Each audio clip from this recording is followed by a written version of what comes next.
Assalamualaikum warahmatullahi wabarakatuh. Nama saya Imin Amrain. Saya dari kelas C, Prodi S1 Pendidikan Ekonomi, Fakultas Ekonomi. Saya mahasiswa semester 2 angkatan 2020. Di sini saya akan memenuhi tugas dari Bapak yang saya sebut nama beliau, Bapak Roni Lukum SPD MSc, tentang implementasi Pancasila dalam kehidupan bermasyarakat, berbangsa dan bernegara, dan kemukakan penyimpangan warga negara atau yang disingkat dengan UN dan penyelenggara negara. Baik, di sini ada 3 poin penting ya. Yang pertama itu implementasi Pancasila dalam kehidupan bermasyarakat, berbangsa dan bernegara, dan penyimpangan warga negara dan penyelenggara negara. Baik, tanpa berlama-lama kita langsung saja pada isi materinya.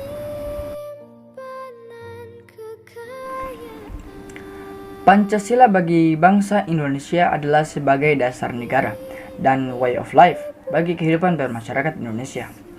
Hal ini menurut catatan sejarah Pancasila itu dulunya adalah suatu ajaran yang sudah ada sejak zaman Majapahit. Hal ini dibukukan dalam kitab Sutasoma karangan Empu Tantular serta kitab Negara Kertagama karangan Empu Prapanca. Dalam kitab Negara Kertagama ini terdapat ketentuan yang harus dipatuhi oleh raja atau seorang raja, yaitu raja menjalankan dengan setia kelima pantangan, begitu pula upacara-upacara ibadat dan penobatan. Hal ini dijelaskan lebih lanjut pada kitab Sutasoma. Adanya istilah Pancasila Krama, yaitu 5 dasar tingkah laku atau perintah kesusilaan. Dalam kitab ini terdapat 5 larangan, yakni yang pertama itu jangan mencabut nyawa makhluk hidup. Yang kedua, jangan mengambil barang yang tidak diberikan. Yang ketiga, jangan berbuat zina. Dan yang keempat, jangan berkata bohong. Dan janganlah minum minuman yang memabukkan. Jika pada era Majapahit, Pancasila adalah merupakan suatu ajaran yang berkaitan dengan larangan. Pancasila yang dipahami sebagai pedoman hidup bangsa Indonesia sekarang maknanya lebih luas ya, yaitu merupakan nilai-nilai luhur yang wajib dipahami dan dilaksanakan dalam kehidupan berbangsa dan bernegara. Pancasila yang dikukuhkan dalam sidang 1 dari BPUPKI pada tanggal 1 Juni 1945, serta pada sidang BPUPKI telah menerima secara bulat Pancasila itu sebagai dasar negara Indonesia merdeka. Dalam keputusan sidang PPKI kemudian pada tanggal 18 Agustus tahun 1945, Pancasila tercantum secara resmi dalam pembukuan Undang-Undang Dasar Republik Indonesia dan Undang-Undang Dasar 1945. Pancasila sebagai suatu ideologi tidak bersifat tertutup dan kaku, serta bersifat dinamis dan terbuka. Hal ini berarti ideologi Pancasila bersifat aktual, dinamis, antisipatif, dan senantiasa mampu menyesuaikan dengan perkembangan zaman, iptek, serta dinamika perkembangan aspirasi masyarakat. Keluasan dan fleksibilitas serta keterbukaan yang dimiliki oleh ideologi Pancasila menjadikan Pancasila tidak ketinggalan zaman dalam tatanan sosial. Namun sifatnya yang terbuka bukan berarti nilai-nilai dasar Pancasila dapat dirubah atau diganti dengan nilai dasar yang lain. Implementasi dari sila-sila yang terdapat dalam Pancasila pasca gerakan informasi tahun 1998 hingga sekarang mengalami degradasi yang serius. Contoh kasus yang baru terjadi adalah masalah calon gubernur DKI Jakarta, yaitu Ahok yang mengutip ayat Al-Quran Surah Al-Maidah ayat 51 untuk kepentingan politik, sehingga menimbulkan permasalahan yang berdampak pada isu SARA ya, serta banyak pihak-pihak yang mengatasnamakan agama tertentu hanya untuk kepentingan pribadi atau hasrat pribadinya itu maupun golongan tertentu, sehingga sudah jelas bertentangan dengan beberapa sila yang tertuang dalam Pancasila, yaitu ketuhanan yang Maha Esa, di mana sila ke-1 ini semua orang berhak memeluk agama tanpa ada paksaan dari pihak lain, tidak boleh menistakan agama lain, dan menjunjung tinggi kerukunan umat beragama. Sila kedua yang dilanggar yaitu kemanusiaan yang adil dan beradab. di mana semua warga negara Indonesia memiliki hak-hak yang sama dalam pemenuhan kesejahteraan kehidupan yang layak, persamaan hak dalam politik, dan kesetaraan dalam hukum, dan hal-hal lain yang diatur dalam undang-undang tanpa melihat suku dan ras. Kasus terorisme dan tindakan makar yang dilakukan oleh sekelompok orang yang mengatasnamakan agama atau kepentingan tertentu dengan tujuan memisahkan wilayah dari NKRI juga merupakan pelanggaran sila ketiga, yaitu Persatuan Indonesia. Sering maraknya terorisme, disintegrasi bangsa dalam lingkup kecil juga terjadi di kota besar, yaitu banyak sekali kasus tawuran antara pelajar dan pemuda hanya karena kasus yang sepele. Disintegrasi bangsa juga bisa tersulut dengan kasus bullying atau yang kita kenal dengan bully pada media sosial, adanya saling hujat antar individu yang akhirnya merambat dalam lingkup kelompok. Kemudian dalam sila keempat, yaitu kerakyatan yang dipimpin oleh hikmah kebijaksanaan dalam permusyawaratan perwakilan. Banyak sekali terdapat banyak kasus yang menunjukkan penurunan nilai sila tersebut. Hal ini ditunjukkan oleh banyaknya kasus sengketa pilkada yang harus berakhir di MK. Misalnya pilkada yang ada di Manado, Fakfak, Gresik, dan lain sebagainya, di mana yang masyarakat disuguhkan oleh mati surinya penghargaan pendapat orang lain, demokrasi, dan rasa legowo di hati para pihak yang kalah. Banyaknya sengketa pilkada sebagai contohnya menunjukkan bahwa masyarakat Indonesia mengalami penurunan pendewasaan politik. Semua sengketa tidak diutamakan diselesaikan dengan musyawarah untuk mencapai mufakat, tapi masyarakat banyak yang melakukan bypass dengan demonstrasi, anarkisme, dan aroganisme demi terpenuhnya tuntunan yang kadang dipaksakan. Keadilan sosial bagi seluruh rakyat Indonesia yang merupakan sila terakhir. Dalam Pancasila, tujuan secara umumnya adalah pemerataan kesejahteraan dan keadilan sosial bagi seluruh warga negara Indonesia. Rakyat yang berhak mendapatkan penghidupan yang layak, penghormatan terhadap HAM, perlindungan keamanan dan hukum, lingkungan sosial yang sehat, dan lain-lain yang berkaitan dengan kesejahteraan seluruh warga negara Indonesia. Namun hal tersebut salah satunya dicederai dengan tingginya angka korupsi di Indonesia, seperti yang ditunjukkan pada lembaga Transparency International. Peringkat korupsi di Indonesia pada tahun 2015 berada di posisi peringkat dari 88 dari total 168 negara yang dijadikan ukuran. Dari data terbaru, Komisi Pemberantas Korupsi atau yang disingkat dengan KPK menetapkan Wali Kota Madiun Bambang Irianto sebagai tersangka kasus dugaan korupsi pembangunan Pasar Besar Kota Madiun pada hari Senin lalu. Jika kita merunut kasus korupsi yang melibatkan oknum pejabat politik, seringkali tidak terselesaikan dengan baik, seperti Wisma Atlet yang belum bisa menyeret pemain besarnya kasus BLB, kasus Bank Senturi, dan kasus-kasus lainnya yang diduga melibatkan oknum pejabat penting di negara Indonesia. Kunci dalam pengimplementasian Pancasila dalam kehidupan bernegara dan berbangsa di Indonesia adalah harus adanya integrasi nilai-nilai yang ada dalam Pancasila dalam seluruh aspek kehidupan di masyarakat, yaitu sistem pendidikan, sistem politik, pertahanan keamanan, sistem ekonomi, dan kehidupan sosial berbangsa dan bernegara. Dengan terintegrasinya Pancasila, maka transformasi menuju bangsa yang makmur, sejahtera, dan berbhinneka tunggal ika akan lebih cepat terwujud dalam kesatuan wilayah Indonesia. Penyimpangan warga negara atau yang disingkat dengan WN. Kekuasaan yang dilakukan oleh pemerintah hanyalah berdasarkan dan berasal dari undang-undang dan sekali-kali tidak berdasarkan kekuasaan senjata, kekuasaan sewenang, atau kepercayaan bahwa kekuatan badan tetap yang boleh memutuskan segala pertikaian dalam negara. Melihat definisi tersebut, dapat disimpulkan bahwa antara hukum dan kekuasaan saling berhubungan satu sama lain. Hukum memerlukan kekuasaan bagi pelaksanaannya, dan sebaliknya kekuasaan itu sendiri ditentukan batas-batasannya oleh hukum. Sehingga dalam bentuk slogan dapat dikatakan bahwa hukum tanpa kekuasaan adalah angan-angan, kekuasaan tanpa hukum adalah kelalimaan. Pelanggaran hukum, setiap orang mempunyai kedudukan dan hak yang sama di hadapan hukum. Equity before the law, termasuk juga pada pihak penguasa dan aparat penegak hukum. Hukum harus dilaksanakan dan dijunjung tinggi oleh semua warga negara tanpa terkecuali. Dengan kata lain, supremasi hukum atau yang disebut dengan supremacy of law merupakan syarat mutlak bagi suatu negara hukum. Esensi dan supremasi hukum adalah bahwa kekuasaan itu dilakukan oleh hukum, undang-undang, dan bukanlah oleh manusia itu sendiri.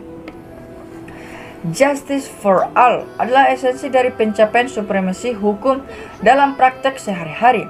Namun demikian, penyalahgunaan kekuasaan atau yang disebut dengan abuse of power oleh pemegang kekuasaan dengan mengatasnamakan kepentingan dan kesejahteraan umum, public welfare, atau mengatasnamakan peraturan hukum seringkali terjadi dalam suatu pemerintahan dari negara yang berdasarkan hukum.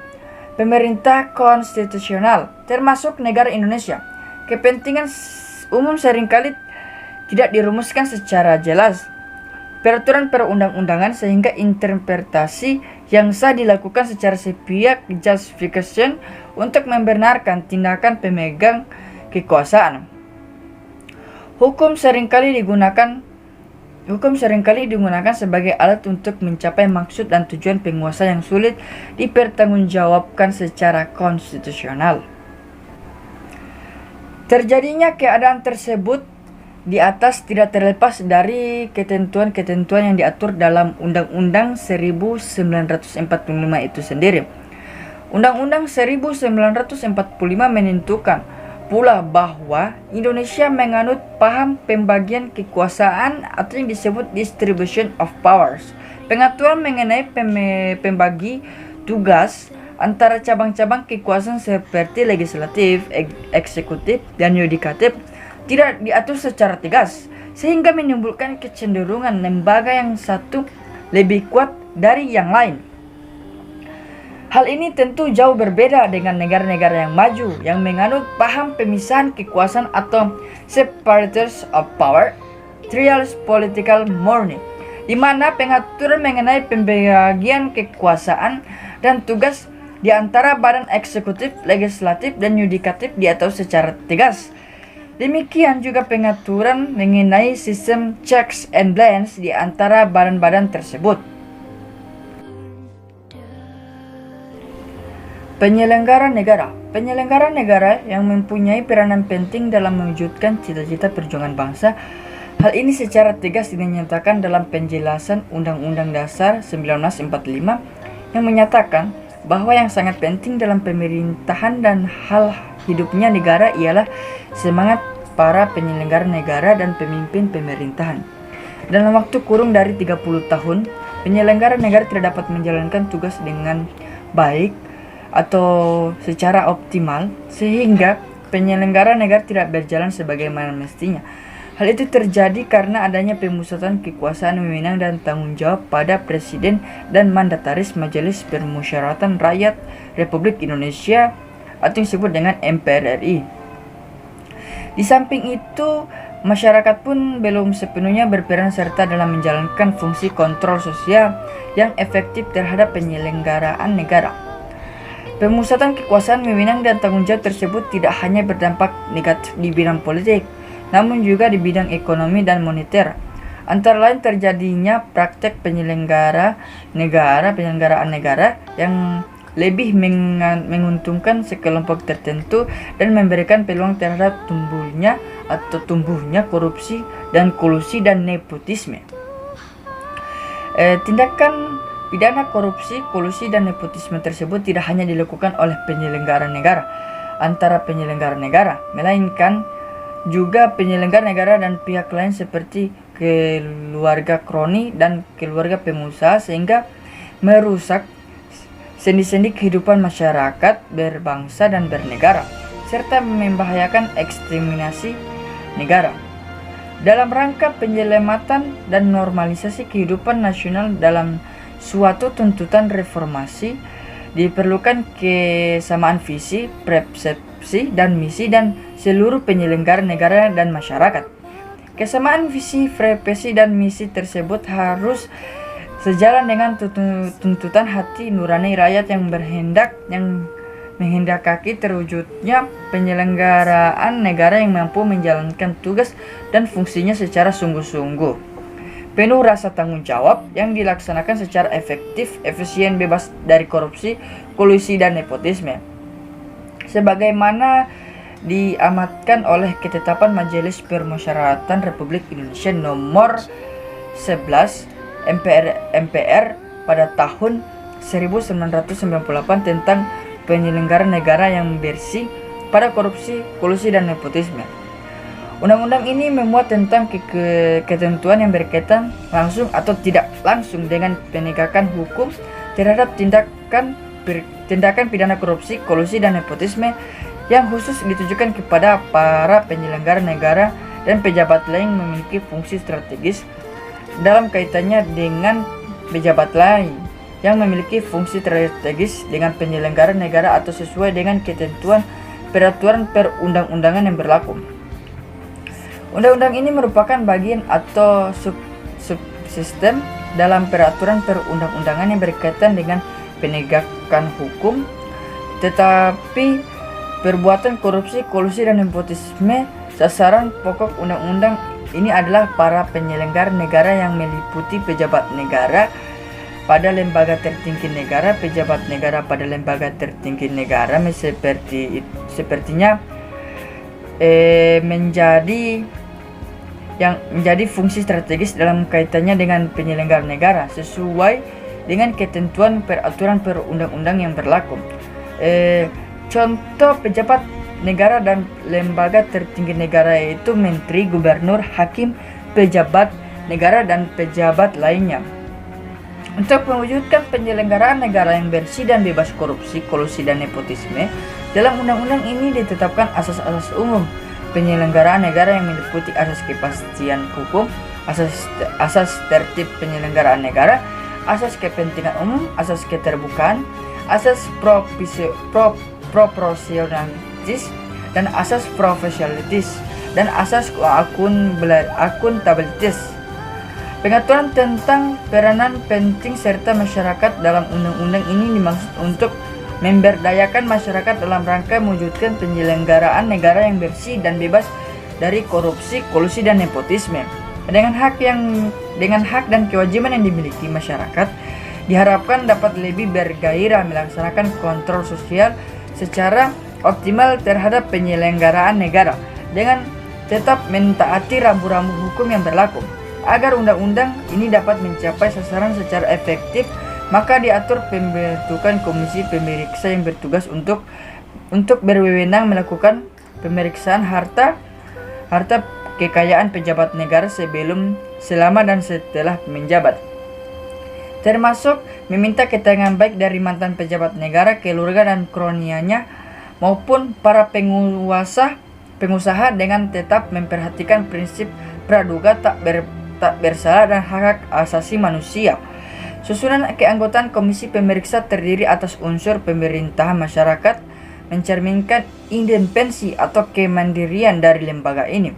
Undang-undang mengatur pula mewajibkan para penyelenggaraan negara antara lain mengumumkan dan melaporkan harta kekayaan sebelum dan setelah menjabat.